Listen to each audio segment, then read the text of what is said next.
Traveling the Vortex.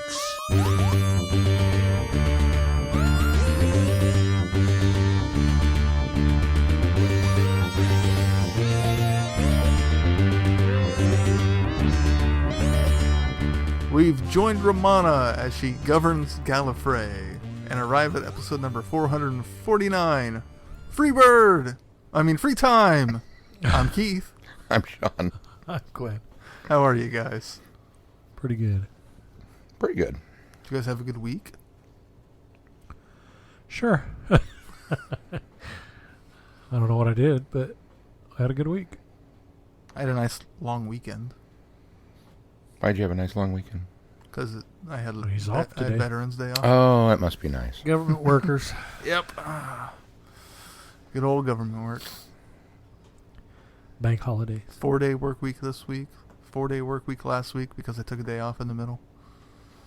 Worked on leaves only to go pick up Gemma and come home and have it look like I didn't do a darn thing. Mine's the only tree in the neighborhood that's still holding on to hers. Even with this cold snap, huh? Yep. Ours gave up the ghost. I'm sure they'll come down probably the next day or two now. But did you guys watch anything this week? I watched Terminator Dark Fate. Yeah. How is it? It's good. And yet... The bottom line for me is that until we get Jim Cameron back in the director's chair, I know it's not going to be the Terminator film I want. And Even so though he came back as producer. Coming back as producer and co-writer is kind of like, oh, cool. But I'm still kind of steeling myself for this isn't going to be it, you know. And it's very much one of those, it's a good action movie. It's not necessarily a great Terminator movie. The new model is really overpowered. the relentless nature of the Terminator, it keeps coming and keeps coming and keeps coming, and at about the halfway point you're going, okay, I give up. How are you going to kill this thing? Because you can't. There's no way you're going to be able to win. But you know, Linda Hamilton, it was cool to see her back, and they did some interesting things story wise to kind of, you know, it's really a direct sequel to 2. It kind of doesn't acknowledge the rest of them. And with a time travel premise, you know, you can do that. It's just, okay, I'm going to write that off as not canon for this particular go-around. But I'd made the comment to Mel afterwards that, you know, this was enjoyable, but I almost wish that we would have gotten a continuation of the Genesis story, because I was really intrigued with how that one was going to roll forward. And then, of course, it didn't perform well either. But Dark Fate's not performing well either, so which is really kind of a shame. But. And then Saturday, when it was nice, I got my Christmas lights hung. That's what I did on Saturday or Sunday. I did mine on Sunday. Got them all put up. I haven't turned them on. But Yeah, I turned them on to make sure Just they to worked, check of them, course. yeah. Right, me too. Check them out in I the figured dark. this would be probably our last good weekend to do it. So Yeah. Yeah, the girls kind of laughed at me when they were talking about, we need to decide what colors we're going to do and all this stuff. I said, if you get it done by Saturday morning, I'll put them up. Like, you want to put them up that early? I was like, it's going to be nice, yeah. You are damn skippy. I'm going to put them up early. I don't have to light them, but they're going to be hung. all right. Would you watch anything? I did not. All right, let's move on to news. Right? News. Are you sure? I don't know. We can move on to whatever you want to move on to, Glenn. Whatever order you want to do. You just let us know. News sounds good. Big Finish has announced that on the next First Doctor adventures, that's the ones with David Bradley and company, he is going to return to Skaro and face the Daleks again. I'm fairly excited by that. Yeah, me too. Return Me to too. Skaro, written by Andrew Smith. Andrew Smith? Mm-hmm. Not a name I recognize. No, I was just thinking. It's a pseudonym for Matt Smith. He doesn't think we'll notice, but we're on to you, buddy. I've really enjoyed these box sets, so the fact that they're adding Daleks into the mix, I think, is a good addition. Oh, good. The other story in the box set is The Last of the Romanovs. Ooh. Yeah. So they always do a future story and a historical, kind of like the classics, the first series did, bouncing back and forth. So they make sure to do that in every single box set too. Very cool.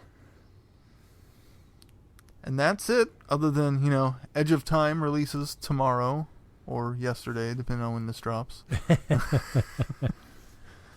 And they announced a nice little teaser for November 23rd to watch the YouTube space. Anyone want to take bets? I have no idea. Holiday special. Which holiday? Easter. President's Day? Easter Saturday. No, I think it'll be... I've seen some people speculating they think it's going to be a Christmas special.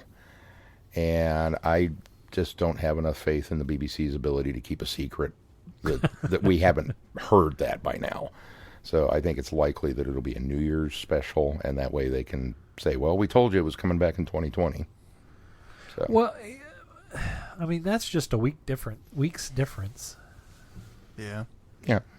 So, I mean, why do you think their ability to keep a secret one extra week is better than being able to keep a Christmas? Because it's not Christmas. Okay. I think they're just going to announce a trailer and a release date of very early 2020. Like mid-January will be when the show comes back. Oh, that early? Yeah. Oh, yeah, you think? I think so. Oh. 2020 is an Olympic year, isn't it? Well, yeah, every even is. Well, yeah, I guess now. every even is, yeah.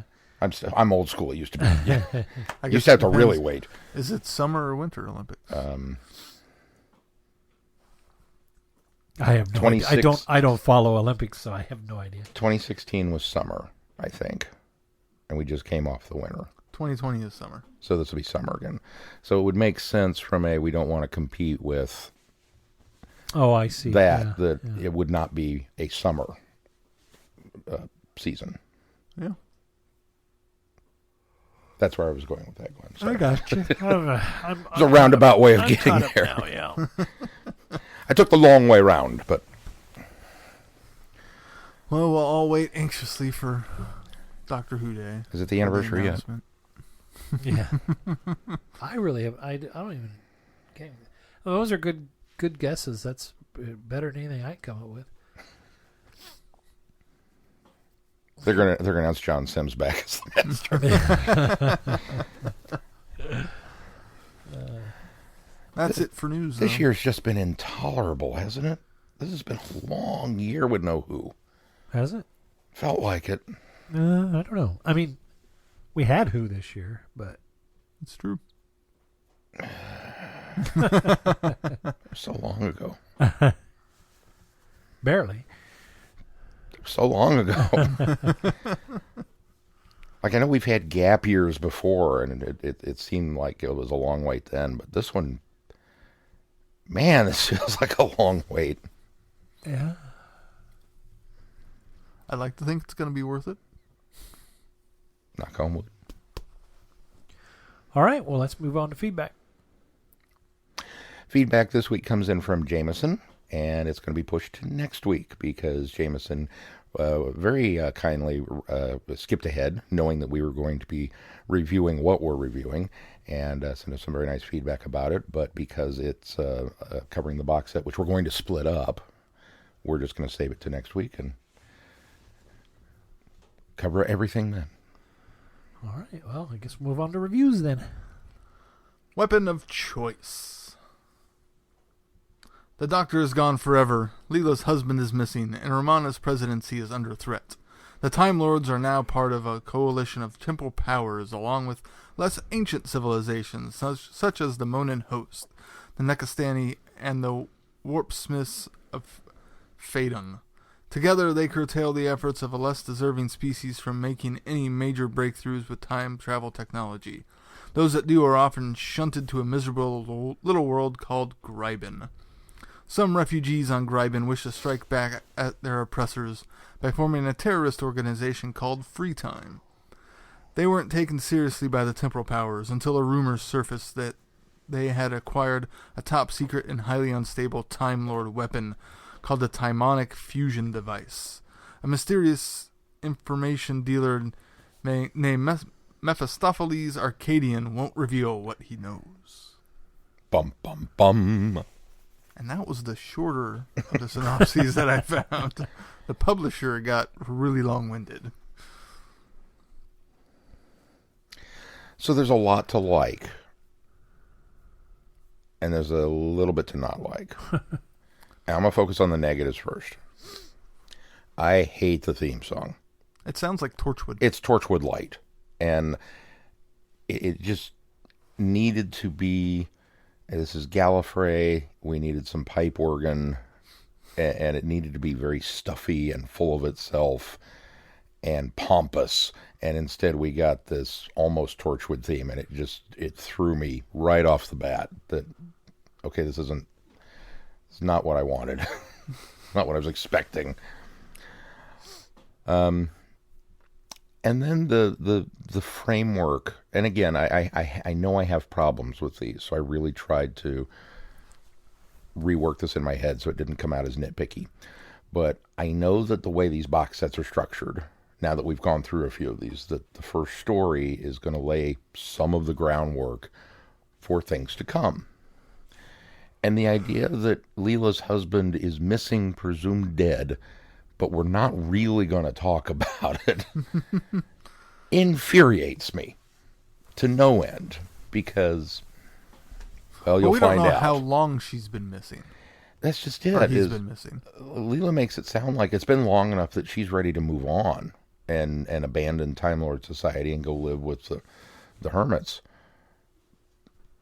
But it doesn't sound like there's been any investigation or that she's been stymied from conducting one, and worse, that Romana's kind of sort of in on it. And again, I don't know where this is going because I haven't listened to the rest of these sets. So there's all these questions, and I'm like, okay. But when you start off with that and then you don't answer that question for me, I have now, you've put Romana in this off light that, I don't want Romana to be a suspect. And it almost seems like she knows more than she's letting on, and I don't like that. I don't like to think of her in ill terms. And you started off the box set with putting me in that.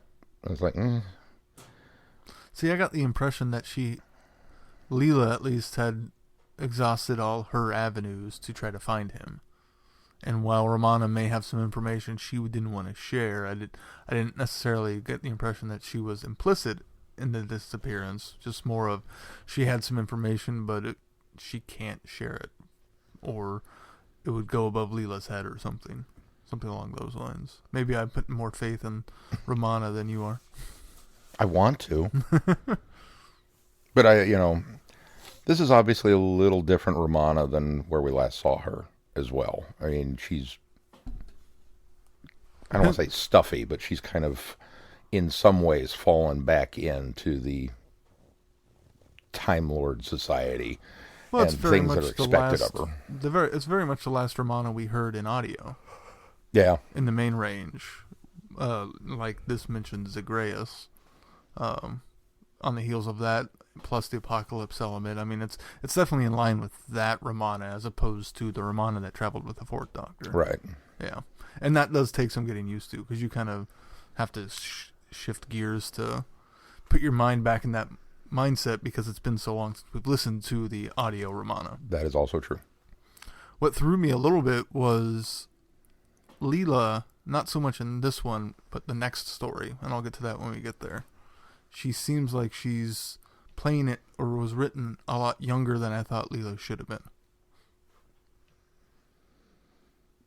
Why? Just the way it was written and the way she kind of performed it made it seem like she was. They talked to her so much about her so much like the Savage, and I guess I had gotten the impression some from this story that she had grown and become a bit more educated throughout the time. I guess still in comparison to Gallifrey, and she's still a Savage, but yeah. I don't know. Something about it struck me like it was a Leela fresh off of traveling the Doctor, as opposed to one who'd been on Gallifrey for who knows how long. I kind of agree. There were a couple of lines specifically that, well, the one Romana defends her when she says she may be a savage, but she's not stupid. I like that. Which I liked that. But there was another one, and I don't remember now who said it or even which story it was in, but it was something to the effect of, you still have much to learn, or you don't know as much as you think you do. I mean, it was something along those lines, that they were kind of cutting her down for not being as with it as she should be. It might even been K9 that said it to her. And it just kind of was like, I felt like that line was there meaning to go, she's an earlier version of Leela versus the one that we know that she'll become eventually. Right. But then that kind of goes back to the, well, how long has your husband been missing? Because yeah, I don't know. I want a time frame. I want to know when this is set. But those are the end of my nitpicks. Everything else I thought was pretty those enjoyable. Are pretty small things to nitpick about. I didn't have a problem with any of that stuff. I knew you wouldn't. I had a problem with it.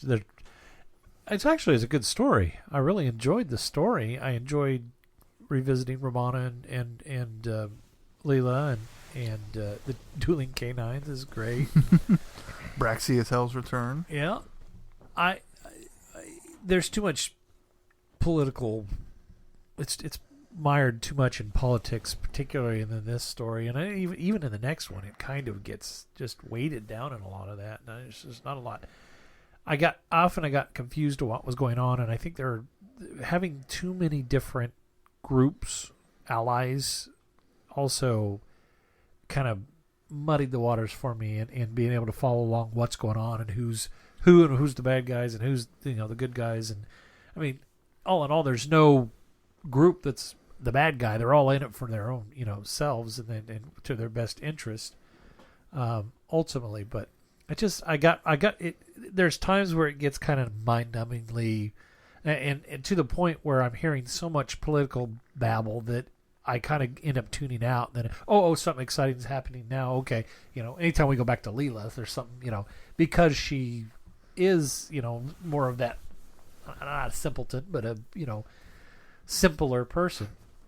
Simpler minded, woman of action. Yeah, and so I always found myself getting back into the story whenever something happening with her. But so that was really my only complaint about it. Is just there's I know where they're going with this. They're framing it around this. I don't know where they're going, but I mean, obviously they're framing it around all of this the mired in politics and in Gallifrey and these other systems, but obviously some sort of plot to try to remove Romana from office. They hinted to that coming. So, well, and is there anybody here who's not suspicious of her staff at this point?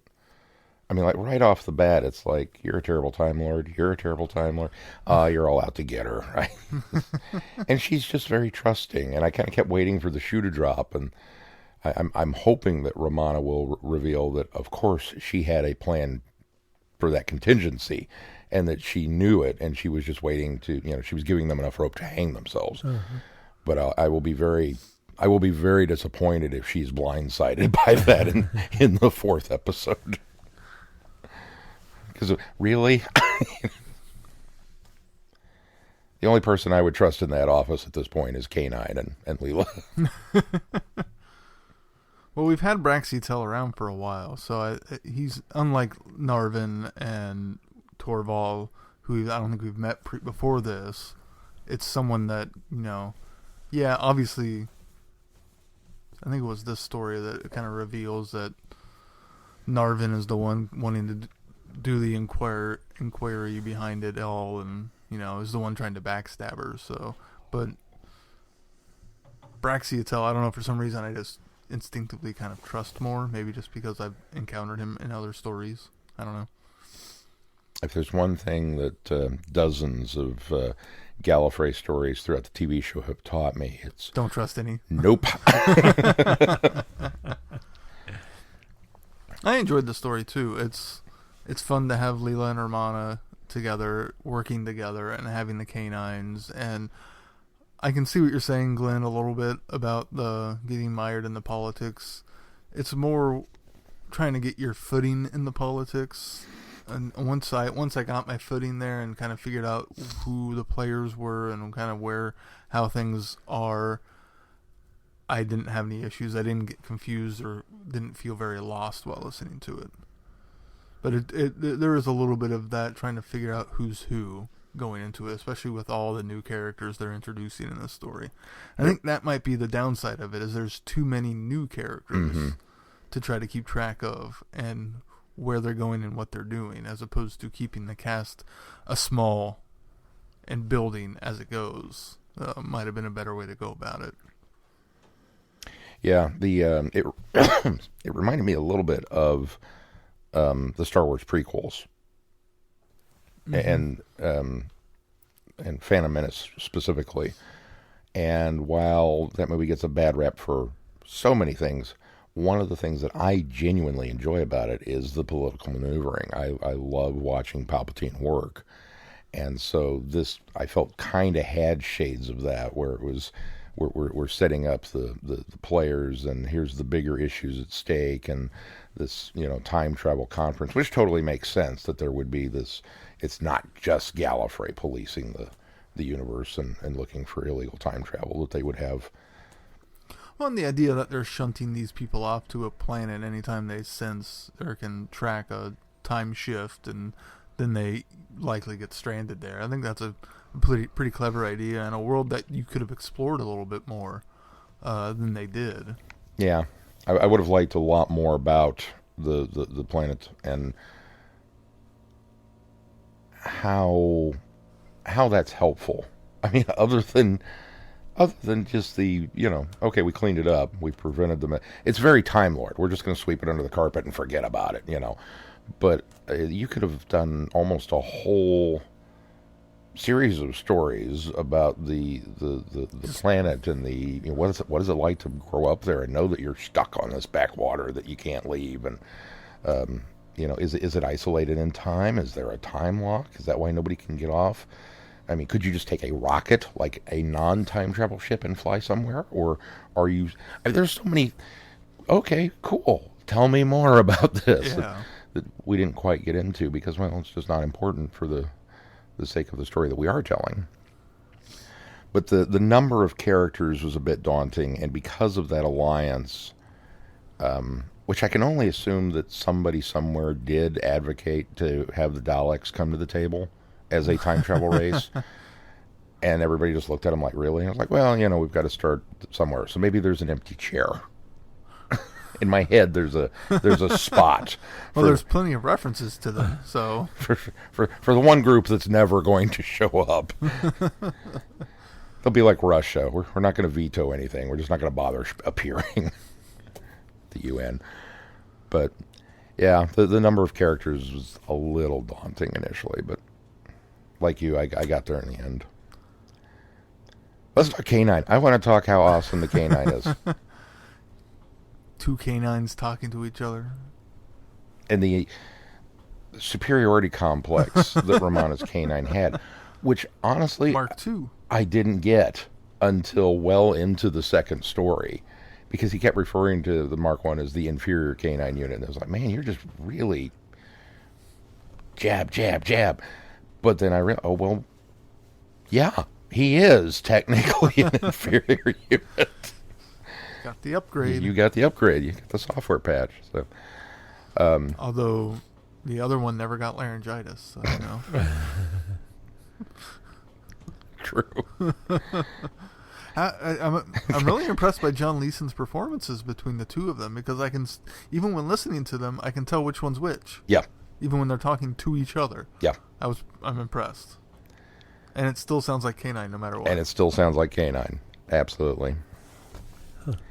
Another strike against him is K9 Mark II did trundle off into the Brighton Beach Bay after a beach ball. K9 Mark I never did that. That's true. It does make you kind of pine for the days of when Elizabeth Sladen was still around, if there was a chance that they could do all three of them and have all three K9s. Yeah. That would have been awesome. Well, we've had the 5 doctors and the 5 companions and the 3 doctors, and there's a 3 companion, isn't there? There's a 5 companions. But not a 3? I don't think there's a 3 companions. We've had the 2 brigadiers, so surely somebody somewhere could write the 3 canines. This can't be that unusual of a request. Somebody somewhere has thought of this, right? But no, the interplay between them was great, and I had a big smile on my face listening to this story, mainly because I was sitting there thinking to myself, man, Keith must have loved this. just ear to ear. Yeah. I can see Keith. There was some great squeeing going on. He's fist pumping right now. Yeah. And they're so integral to the plot, too. They're not just there because as fan service. They actually contribute a decent amount to what's going on. And it would have been easy to kind of write them off as the show did so frequently. Oh, yeah. But nope, very important. A small thing, a timonic fusion device. The name of it sounds like something out of Ratchet and Clank. I can't take it seriously. Maybe that's just me. I don't know. They could have come up with a better name, I think. I know Time Bomb is too simple, but come on. The orphaned explosion. Yeah, of all the, of course, this is before RTD and his amazing Time Lord title name stuff, but, surely they could have come up with something a little bit better. The garage door opener of Rassilon.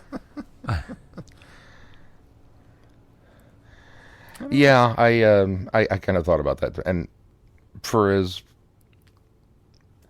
I'm willing to bet this thing's a MacGuffin. I don't think.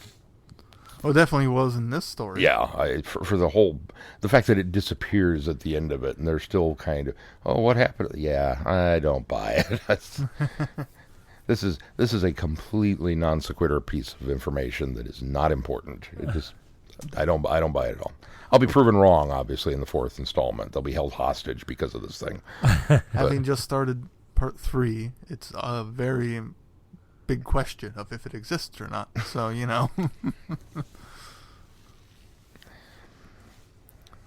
Well, should we move on to square one? Sure. It's too late.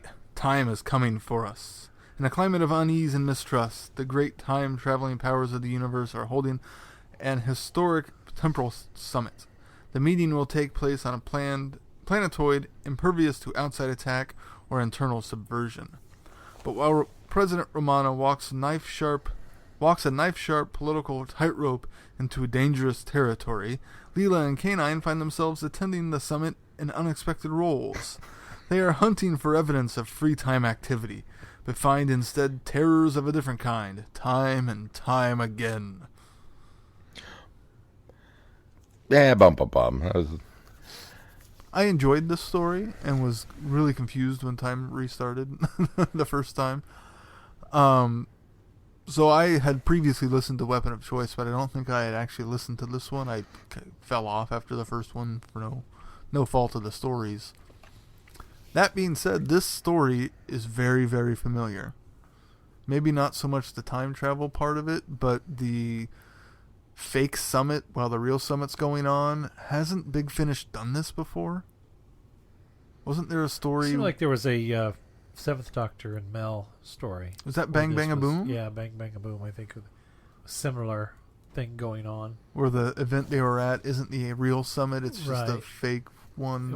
It was a sham. Well, of course, in that one, it was more of a for like television's sake or for broadcast sake. Right. And then there was really an actual conference going on behind the scenes. Yeah, maybe that's what because that title kept popping into my head. Technically, what this was, I mean, Romana even says, far from the press and the prying eyes of the other delegates, the real conference is happening. So we knew this one was all put on. Kind of the same reaction. I enjoyed this one. I was extremely confused when time reset until I realized what they were doing. Because my first reaction was, what the... And my second reaction was, oh no, you're going to make me sit through another time loop? Again? But then it very quickly became, well, at least we're glossing over parts of it and we're not going to rehash the whole thing. That's what I thought I liked about it, was the fact that we didn't have to go through everything, every step by step over again, and so I appreciated that. And then even better was the fact that it changed each loop, and it was like, oh, yeah, something different. Okay, so we're getting a that was cool. Once again, the two canines were awesome, and being able to subvert the security that couldn't be subverted. Leela was great in the story too. Leela was fantastic. I also like the explanation for why the canines didn't necessarily sense the loop happening or have there was an easy out there, I thought, and I'm glad that they didn't take that, and that's because they were both connected to that planetoid database, and so because they were part of the reset, they didn't what's the Star Trek one where there's the loop and they realize that data is actually where they're sending him messages, to key of it, because binarily he's collecting the cause and effect, yeah.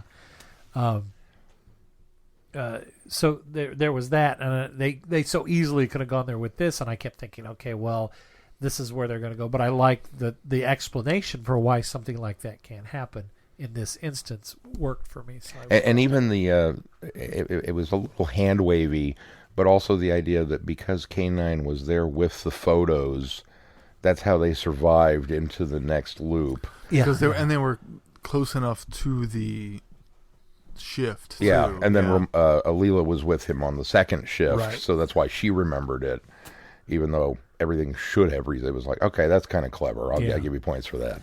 And you're right; it's a little hand wavy, but it worked. It worked well. The idea that Leela is supposed to be an exotic dancer. Exotic. I went through a whole range of guffawing, just absolute laughter that this is how where you're going with this, to being genuinely upset that Romana would pull this on her. Like, really? That's so not cool. To being a little angry that, wow, that's sexist. I don't know. I kind of went through a whole range with it, and then kind of got back to the laughter when, and I thought Leela, well, first of all, Louise Jamison handled it great, but I thought Leela handled it great with doing I will do the fire dance of, the 17, and I mean, just, she justified and rationalized everything in a satisfactory way to make it work. There was another thing that didn't set well with me, and there's a lot of sexism in these two stories, and not so much in the first one, but something that just hit me wrong was when the gal that ends up dying, that set up the whole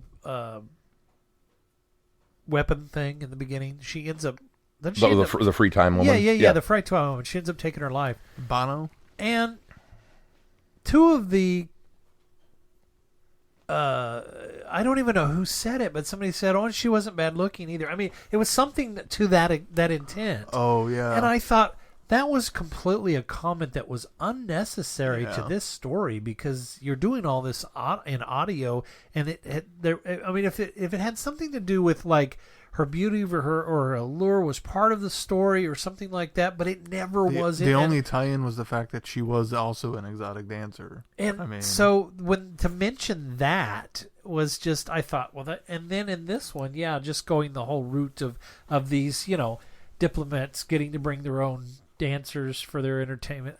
That kind of set wrong with me. I was a little bothered by that. Granted, this came out, 2004, and we've come a long way since then, so we'll see if they continue down the sexist lines. So there was that.